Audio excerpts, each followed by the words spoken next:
Welcome to GKGS with Manish sir. आज 6 जनवरी 2023 है और आज के जितने भी महत्वपूर्ण करंट अफेयर होंगे वो हम इस वीडियो में डिस्कस करेंगे। तो आइए शुरू करते हैं आज का महत्वपूर्ण करंट अफेयर। आज का पहला प्रश्न है, हाल ही में हाथ से बुनी 75 साड़ियों का उत्सव विरासत का आयोजन कहाँ होगा? तो यह इसका आयोजन होगा नई दिल्ली में। विरासत का आयोजन साथियों अब नई दिल्ली में होगा। तो नई दिल्ली में आपका भारतीय कृषि अनुसंधान संस्थान, भारतीय मौसम विज्ञान संस्थान, राष्ट्रीय प्रतिरोधक विज्ञान संस्थान, अखिल भारतीय आयुर्विज्ञान संस्थान, भारतीय राष्ट्रीय राजमार्ग प्राधिकरण, केंद्रीय सड़क अनुसंधान संस्थान, केंद्रीय ट्रैक्टर संस्थान और डीआरडीओ अर्थात defence research and development organisation का मुख्यालय कहाँ पर है? तो नई दिल्ली में है। कहाँ पर है? नई दिल्ली में है। साथियों डीआरडीओ की स्थापना हुई थी 1 जनवरी 1958 को और डीआरडीओ का मोटो है strengths origin is in science. DRDO के चेयरमैन हैं समीर वेंकटपति कामत। किसान सम्मान सम्मेलन 2022 का आयोजन कहाँ हुआ? तो नई दिल्ली में हुआ। 17वां जनजाति युवा आदान प्रदान कार्यक्रम का आयोजन नई दिल्ली में हुआ और गंगा उत्सव का उद्घाटन कहाँ किया गया? तो इसका उद्घाटन किया गया नई दिल्ली में। अब अगला प्रश्न है, हाल ही में किस राज्य की साइलेंट वैली नेशनल पार्क में पक्षियों की 141 प्रजातियों की पहचान की गई है?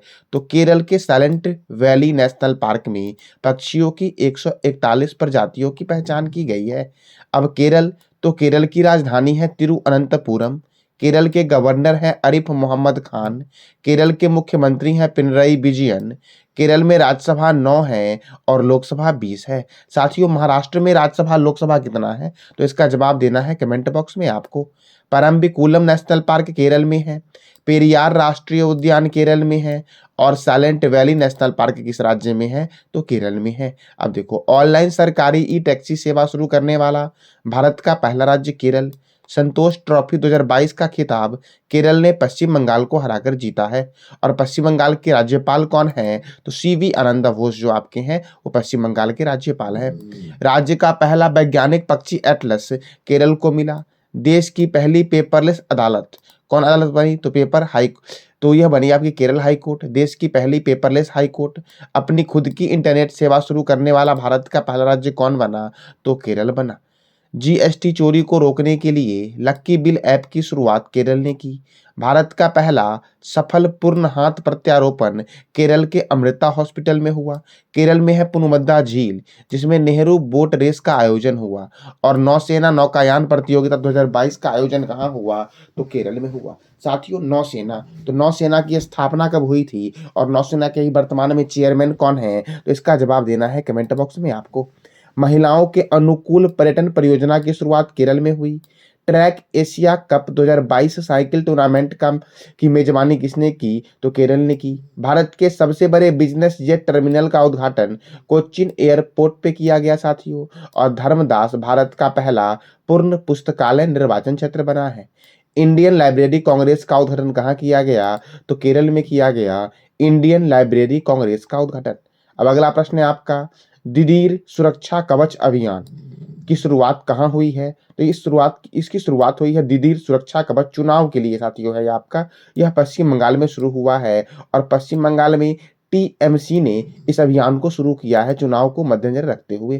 क्या ये कौन सा अभियान साथियों है? तो दीदर सुरक्षा कवच अभियान है यह। अब पश्चिम बंगाल ने शुरू किया है। तो पश्चिम बंगाल की राजधानी है कोलकाता और कोलकाता किस नदी के किनारे है साथियों? पश्चिम बंगाल के गवर्नर हैं सीबी आनंदा बोस। पश्चिम बंगाल के मुख्यमंत्री हैं ममता बनर्जी और पश्चिम बंगाल में लोकसभा 42 है और राज्यसभा 16 है। ढोल उत्सव पश्चिम बंगाल में मनाया जाता है। बुक्सा राष्ट्रीय उद्यान पश्चिम बंगाल में है। सिंगलीला नेशनल पार्क पश्चिम बंगाल में है। सुंदरवन नेशनल पार्क पश्चिम बंगाल में है। और साथियों पोस्टमैन डोर स्टेप पहल की शुरुआत कहाँ हुई? तो पश्चिम बंगाल में हुई। साथियों काजीरंगा नेशनल पार्क कहाँ पर है? तो इसका जवाब देना है कमेंट बॉक्स में आपको। लक्ष्मीर भंडार योजना को स्कॉच अवार्ड दिया गया और स्कॉच अवार्ड की शुरुआत कब हुई? तो मैंने कल भी बताया था इसके बारे में। हावड़ा से न्यू जलपाईगुड़ी को जोड़ने वाले हावड़ा रेल स्टेशन से वंदे भारत एक्सप्रेस को वर्चुअली हरी झंडी किसके द्वारा दिखाया गया? तो प्रधानमंत्री नरेंद्र मोदी जी के द्वारा दिखाया गया। साथियों, प्रधानमंत्री नरेंद्र मोदी लाल किले पर कितने बार झंडे फहरा चुके हैं? और सबसे अधिक बार भारत के कौन से प्रधानमंत्री थे जिन्होंने लाल किले पर झंडा फहराया? तो इसका जवाब देना है कमेंट बॉक्स में आपको। भारत की पहली अंडर वाटर मेट्रो ये आपका 2023 दिसंबर तक बनकर तैयार हो जाएगी पश्चिम बंगाल में। अब अगला प्रश्न है आपका, हाल ही में किस राज्य सरकार ने राज्य खाद्य सुरक्षा योजना के तहत 1 वर्ष के लिए मुफ्त चावल देने की घोषणा की है? साथियों, तो मुफ्त चावल देने की घोषणा की है ओडिशा सरकार ने आपका 1 वर्षों के लिए मुफ्त चावल देने की घोषणा की है, और यह राज्य खाद्य सुरक्षा योजना के तहत साथियों, और इसके तहत राज्य सरकार आपका 185 करोड़ रुपए खर्च करेगी। अब ओडिशा करेगी, तो ओडिशा के गवर्नर, ओडिशा की राजधानी क्या है? तो ओडिशा की राजधानी है भुवनेश्वर। ओडिशा के मुख्यमंत्री कौन है? तो नवीन पटनायक है ओडिशा के मुख्यमंत्री। ओडिशा के गवर्नर है गणेशी लाल, और ओडिशा में राज्यसभा 10 है और लोकसभा 21 है। गंजम जिला भारत का पहला बाल विवाह मुक्त जिला बना, और यह ओडिशा में है। ओडिशा में बैंक ऑफ महाराष्ट्र ने प्रोजेक्ट बैंक सखी लॉन्च किया। बाली यात्रा, नुआखाई महोत्सव, चंदन यात्रा और रज महोत्सव की शुरुआत ओडिशा में हुई। ट्रेन की चपेट में आने वाले हाथियों की मौत को रोकने के लिए ओडिशा सरकार ने हैंगिंग सोलर फेसिंग लगाने की घोषणा की है। साथियों, हाथी का वैज्ञानिक नाम क्या है? तो इसका जवाब देना है कमेंट बॉक्स में आपको। फुटबॉल फॉर ऑल पहल के लिए ओडिशा सरकार ने फीफा के साथ समझौता किया है। सर, तो फीफा के साथ समझौता किया। FIFA federation international D football association इसका फुल फॉर्म है। और साथियों, 2026 का जो फीफा वर्ल्ड कप होगा ये कहाँ होगा? तो इसका जवाब देना है कमेंट बॉक्स में आपको। किसान क्रेडिट पोर्टल सफल की शुरुआत किसने की? तो ओडिशा ने की। 2023 तक अपने राज्यों को झुग्गी मुक्त करने की घोषणा ओडिशा ने की। लंपी त्वचा रोग का निःशुल्क टीकाकरण किसने शुरू किया? तो ओडिशा ने शुरू किया। और लंपी त्वचा रोग किस से संबंधित है? तो यह आपका मवेशियों से संबंधित है। बीजेंट वाहनों की प्रक्रिया करने वाला भारत का पहला राज्य कौन बना है? तो ओडिशा बना है। अर्थात 2 पहिए का अलग से पंजीकरण होगा और 4 पहिए का अलग से पंजीकरण होगा। यह है आपका बीजेंट योजना साथियों। अब अगला प्रश्न है आपका, हाल ही में किस राज्य में इमोइन इरप्पा महोत्सव मनाया गया है? तो मणिपुर में इमोइन इरप्पा महोत्सव मनाया गया है। अब मणिपुर में मनाया गया साथियों, तो मणिपुर की राजधानी क्या है? तो मणिपुर की राजधानी है इम्फाल। मणिपुर के गवर्नर है ला गणेशन। मणिपुर के मुख्यमंत्री हैं एन बीरेन सिंह।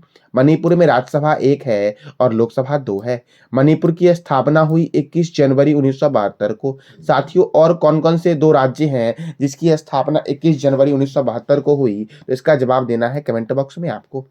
किबुल लामजाओ राष्ट्रीय उद्यान विश्व का एकमात्र तैरता हुआ राष्ट्रीय पार्क है जो इम्फाल और बिष्णुपुर जिले में स्थित है। और किबुल लामजाओ राष्ट्रीय उद्यान को कब राष्ट्रीय पार्क घोषित किया गया? तो 1977 में घोषित किया गया। और यह तैरता हुआ राष्ट्रीय पार्क है, तो यह लोकटक झील पर साथियों स्थित है। सिरोही राष्ट्रीय उद्यान कहाँ पर है? तो यह मणिपुर में स्थित है सिरोही राष्ट्रीय उद्यान। और मैंने कल ही बताया था आपको कि गाना नगाई उत्सव की शुरुआत कहाँ हुई है? तो यह मणिपुर में हुई है। अब अगला प्रश्न है, हाल ही में चुनाव आयोग ने किसे बिहार का स्टेट आइकन नियुक्त किया है? तो बिहार का विशेष स्टेट आइकन जो नियुक्त किया गया है वो मैथिली ठाकुर को नियुक्त किया गया है। अब चुनाव आयोग ने बिहार के चुनाव के लिए ब्रांड एम्बेसडर नियुक्त किया है मैथिली ठाकुर को। मैथिली ठाकुर 2024 लोकसभा चुनाव से पहले मतदाताओं के बीच जागरूकता अभियान चलाएगी। क्या चलाएगी? तो जागरूकता अभियान चलाएगी। अब ब्रांड एम्बेसडर के बारे में बात करते हैं, तो फिनो पेमेंट बैंक के ब्रांड एम्बेसडर है पंकज त्रिपाठी। रियलमी के ब्रांड एम्बेसडर है के राहुल। गुड डॉट के ब्रांड एम्बेसडर है नीरज चोपड़ा। गेम 24x7 के ब्रांड एम्बेसडर हैं Hrithik Roshan. Gaming app A23 और थम्सअप के ब्रांड एम्बेसडर कौन है? तो शाहरुख खान है गेमिंग ऐप A23 और थम्सअप के ब्रांड एम्बेसडर। एडिडास के ब्रांड एम्बेसडर हैं टेनिस खिलाड़ी मनिका बत्रा। डाबर रेड पेस्ट के ब्रांड एम्बेसडर हैं Amitabh Bachchan. Super food brand Pintola के ब्रांड एम्बेसडर सुनील छेत्री हैं। साथियों, सुनील छेत्री का संबंध किस खेल से है? तो इसका जवाब देना है कमेंट बॉक्स में आपको। मैक्स लाइफ ने किसे अपना ब्रांड एम्बेसडर बनाया? तो रोहित शर्मा और रितिका सजदेह को बनाया। फायर वोल्ट के ब्रांड एम्बेसडर कौन है? तो कियारा आडवाणी है फायर वोल्ट के ब्रांड एम्बेसडर। स्विट्जरलैंड टूरिज्म के फ्रेंडशिप ब्रांड एम्बेसडर कौन है? तो नीरज चोपड़ा है। निक्षय मित्र के ब्रांड एम्बेसडर कौन बने हैं? तो डॉक्टर दीपा मलिक बने हैं। स्मार्ट वॉच कंपनी नॉइज के ब्रांड एम्बेसडर कौन बने हैं? तो विराट कोहली बने हैं। पूमा इंडिया के ब्रांड एम्बेसडर कौन बने हैं? तो अनुष्का शर्मा बनी हैं प्यूमा इंडिया के ब्रांड एम्बेसडर साथियों। अब अगला प्रश्न है आपका, हाल ही में प्रवासी भारतीय पुरस्कार सम्मान 2023 के लिए कितने अप्रवासियों को चुना गया है? तो 27 अप्रवासियों को चुना गया है। और इस बार प्रवासी भारतीय दिवस सम्मेलन का आयोजन जो होगा वह मध्य प्रदेश के इंदौर में होगा। 8 से 10 जनवरी तक किया जाएगा साथियों। अब प्रवासी भारतीय दिवस कब मनाया जाता है? तो इसका जवाब देना है कमेंट बॉक्स में आपको। और इस बार जो प्रवासी भारतीय दिवस है इसमें मुख्य अतिथि किस देश के राष्ट्रपति होंगे? तो इसका जवाब देना है कमेंट बॉक्स में आपको। इंदौर, तो इंदौर जो आपका है ये भारत का सबसे स्वच्छ शहर है और यहाँ पर देवी अहिल्याबाई होलकर इंटरनेशनल एयरपोर्ट जो आपका है वो इंदौर में स्थित है। अब अगला प्रश्न है, हाल ही में रक्षा मंत्री राजनाथ सिंह के द्वारा किस राज्य में सियोम पुल का उद्घाटन किया गया है? तो सियोम पुल का उद्घाटन किया गया है अरुणाचल प्रदेश में साथियों। कहाँ किया गया है? तो अरुणाचल प्रदेश में किया गया है साथियों। आज का आपका टॉपिक है मेघालय। मेघालय के बारे में आप जो भी जानते हो इसका जवाब देना है कमेंट बॉक्स में आपको साथियों। मैंने आज आपके लिए SSC practice set 1 GK GS का लॉन्च किया था, तो वो आप जाके देख लेना जो ही बच्चे एसएससी का फॉर्म भरे हो, क्योंकि वह टॉपिक आपका एसएससी एग्जाम के लिए बहुत ही महत्वपूर्ण है साथियों। क्योंकि वह जितने भी प्रीवियस पेपर में पूछे गए हैं आपके एसएससी से संबंध में जीके जीएस, वो सारे उसमें आपके कवर हो जाएंगे। अब इस पुल के बारे में बात करते हैं। इस पुल को किसने बनाया? तो इस पुल को बनाया बॉर्डर रोड ऑर्गेनाइजेशन ने, बीआरओ ने बनाया। बीआरओ का हेडक्वार्टर कहाँ है? नई दिल्ली में है। बीआरओ की स्थापना कब हुई? तो 7 मई 1960 को बीआरओ की स्थापना हुई। बीआरओ के संस्थापक कौन थे? तो भारत के प्रथम प्रधानमंत्री जवाहरलाल नेहरू थे। कौन थे? तो जवाहरलाल नेहरू थे। जवाहरलाल नेहरू का समाधि स्थल कहाँ पर है? तो इसका जवाब देना है कमेंट बॉक्स में आपको। बीआरओ के डायरेक्टर जनरल कौन है? तो राजीव चौधरी हैं। कौन है? राजीव चौधरी। जनरल राजीव चौधरी बीआरओ के डायरेक्टर जनरल है। अब अरुणाचल प्रदेश में यह ब्रिज बना है या पुल बना है, तो अरुणाचल प्रदेश की राजधानी है ईटानगर। गवर्नर है बीडी मिश्रा। मुख्यमंत्री हैं पेमा खांडू।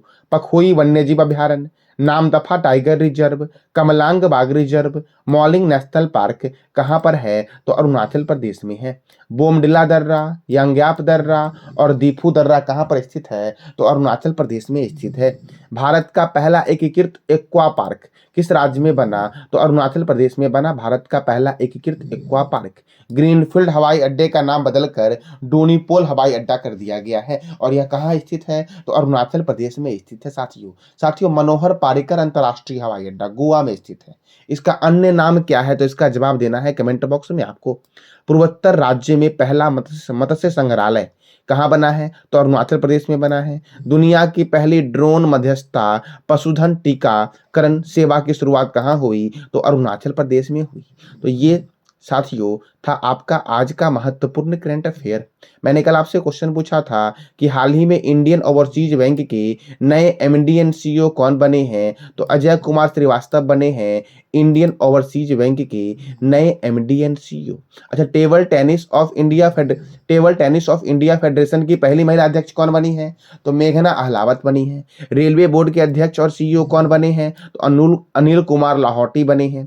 राष्ट्रीय सांख्यिकी आयोग के अध्यक्ष कौन बने हैं? तो राजीव लक्ष्मण करिंदकर बने हैं। कौन बने सांख्यिकी वाले के? तो राजीव लक्ष्मण करिंदकर। रेलवे बोर्ड की कौन बनी? तो अनिल कुमार लाहौटी बनी। नाबार्ड के नए अध्यक्ष कौन बने हैं? तो साजी केवी बने हैं। अशोक लीलैंड के एमडी एंड सीईओ कौन बनी? तो सीनू अग्रवाल बनी। राष्ट्रीय डेयरी विकास बोर्ड के प्रबंधक निदेशक कौन बने? तो विनेश सीसा बने। बंबई स्टॉक एक्सचेंज के नए एमडी एंड सीईओ कौन बने? सुब्रमण्यम राममूर्ति जो आपके हैं वो बंबई स्टॉक एक्सचेंज के नए एमडी एंड सीईओ बने हैं। अच्छा, बंबई स्टॉक एक्सचेंज इसका हेडक्वार्टर मुंबई में है और इसकी स्थापना कब हुई? तो इसका जवाब देना है कमेंट बॉक्स में आपको। आज का आपका प्रश्न है, हाल ही में किस राज्य सरकार ने आवासीय भू अधिकार योजना की शुरुआत की है? इसका जवाब देना है कमेंट बॉक्स में आपको। और इस प्रश्न से संबंधित आपके पास जो भी जानकारी है उसका जवाब देना है कमेंट बॉक्स में आपको। साथियों, जानकारी अच्छी लगी तो लाइक करें, शेयर करें और सब्सक्राइब करें। धन्यवाद।